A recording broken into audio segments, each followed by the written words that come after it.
Satyabama Institute of Science and Technology, Chennai and Sriperumbudur.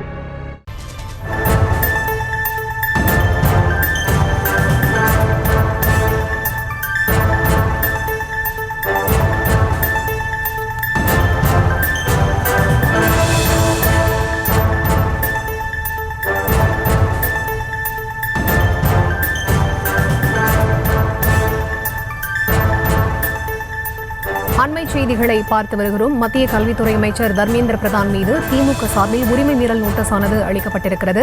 இது தொடர்பான முழுமையான விவரங்களை தர இணைகிறார் எமது செய்தியாளர் மதியழகன். அவரிடம் பேசலாம். வணக்கம் மதியழகன், விவரங்கள். புதிய கல்விக் கொள்கை தொடர்பாக இன்று நாடாளுமன்றத்தில் விவாதம் நடத்தப்பட்டது. அப்பொழுது தமிழக எம்பிக்கள் குறித்து சில கருத்துக்களை மத்திய கல்வி அமைச்சர் தர்மேந்திர பிரதான் கூறியிருந்தார். பின்னர் அவர் கூறிய கருத்தை திரும்ப பெற்றுக் கொள்வதாக தெரிவித்திருந்தார்.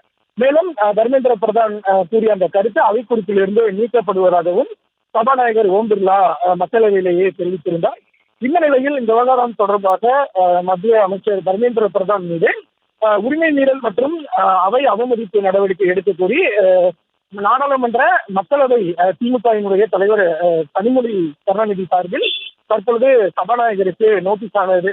மக்களவை சபாநாயகருக்கு ஒரு கடிதம் எழுதப்பட்டு இருக்கிறது. அதில் நாடாளுமன்ற மக்களவை நடத்தை விதிகள் பிரிவு 223 கீழ் அமைச்சர் தர்மேந்திர பிரதானுக்கு எதிராக நடவடிக்கை எடுக்க வேண்டும் என்றும், அதாவது அவை உரிமை மீறியதாகவும் அதே போல அவை அவமதிப்பு நடவடிக்கையில் ஈடுபட்டதாக கூறி அவருக்கு நடவடிக்கை எடுக்க வேண்டும் என்று அந்த நோட்டீஸில் கோரிக்கை விடுக்கப்பட்டிருக்கிறது. அதில் தர்மேந்திர பிரதான் கூறிய கருத்துக்களும் இடம் பிடித்திருக்கிறது.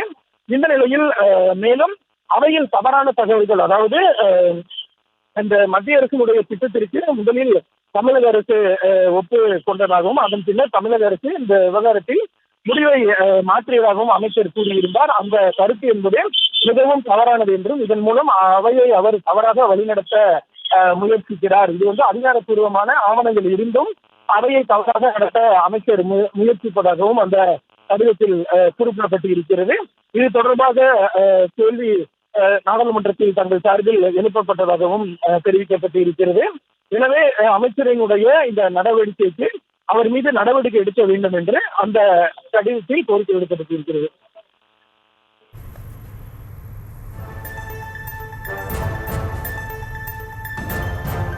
விவரங்களை வழங்கியமைக்கு நன்றி Mathiyazhagan. Satyabama Institute of Science and Technology, Chennai and Sriperumbudur.